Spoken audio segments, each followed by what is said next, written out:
My children, I want to tell you something today, something that cost me dearly to learn over the years. I have walked these roads.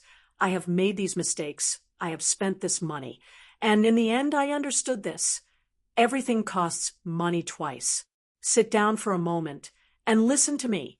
I am going to tell you about two people. The first is Victoria.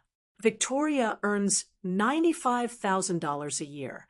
She has a treadmill at home that she never uses, a boat she rides 4 times in the summer, a guest room she keeps just in case, and a garage that hasn't fit a car in 3 years. Her net worth? $42,000. Now, there is also Daniel. Daniel earns $52,000 a year. He has a gym membership he actually goes to. He rents a kayak twice a year, and he has a simple home where he touches everything in it every single week. Daniel's net worth? $218,000. Same country, same economy, two completely different financial realities. And the reason for this difference is not discipline, it is not income, it is not even habits in the traditional sense, my children. The reason for this difference is this.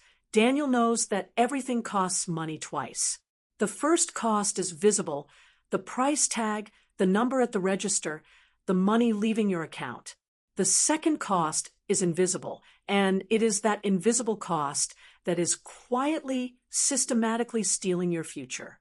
Let's start with that treadmill. You paid $800 for it, maybe $1,200. You used it enthusiastically for 6 weeks. Now, it sits in a corner of your home with a jacket you forgot about hanging on it. Do you know what that treadmill is actually costing you? Let me explain what we call implicit rent. Implicit rent is the cost to you of the physical space an item occupies in your home. In a mid-sized American city, the monthly rental cost per square foot is on average between $1.50 and $3. That treadmill takes up approximately 15 square feet. Do the math. Between $270 and $540 a year just to store something you do not use. Then there is opportunity cost. My children, if you had put that $800 into an index fund generating 10% return per year, it would be worth over $5,400 in 20 years. Add on top of that the implicit rent you paid over those same 20 years, and we are talking about over $15,000. For a treadmill you do not use. Now scale that thinking. Apply it to the home gym set. Apply it to the boat. Apply it to the second car. Apply it to the kitchen appliances that need their own drawer. The boat is a perfect example. My children, because a boat looks like a one-time expense. But a boat triggers an entire ecosystem. Storage fees, insurance, maintenance, fuel, the trailer, the vehicle capable of towing the trailer. Suddenly, a $20,000 boat turns into a $4,000 per year subscription, a subscription you never consciously agreed to. Let me tell you about a study conducted at UCLA. Researchers measured the cortisol levels of families while they were in their own homes. Cortisol is the stress hormone, the thing your body releases when it perceives a threat. Families living in cluttered, item-filled homes had measurably higher cortisol levels throughout the day. So, my children, those items are not just sitting there passively. They are talking to you. Every unfinished project, every item you thought about returning, every box you have not opened since you moved, each one generates a tiny, quiet signal in your nervous system that says there is something unresolved here. Multiply that by 300,000 items, and you will understand why you feel so exhausted in a space that is supposed to be restful. So, why did we buy all of this in the first place? The honest answer is rarely I needed it. We buy things when we are bored. We buy things to signal success to people whose opinion we are not even sure we value. We buy things because the algorithm showed us an image of a life we wanted to be closer to. We buy things because we confuse the excitement of acquiring with the satisfaction of having. And the satisfaction of having, research tells us it lasts an average of 3 months. After 3 months, the new car is just a car. The new kitchen is just a kitchen. The excitement evaporates, and we start searching again to feel that spike in the next purchase.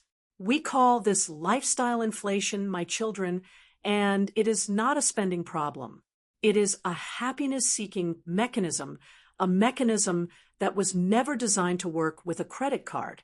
So how do we actually change this? There are 3 practical rules. Rule number 1, cost per use. Before any non-essential purchase, calculate this.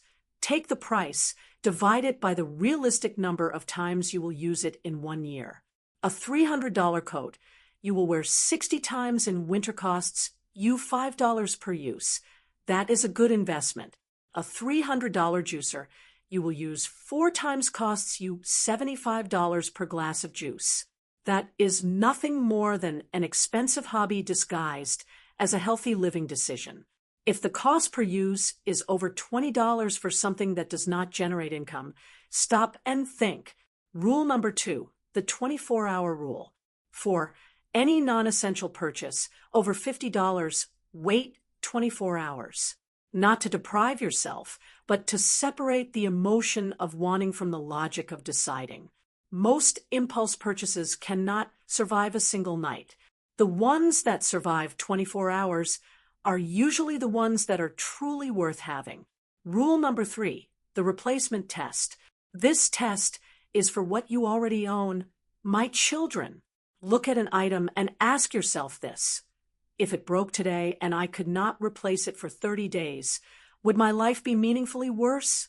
If the answer is no, that item is not serving your life, it is simply occupying it. The replacement test is not about throwing everything away. It is about recognizing the difference between what you own and what owns you. Now, let us get to the philosophy beneath all of this. We have been taught that wealth is accumulation.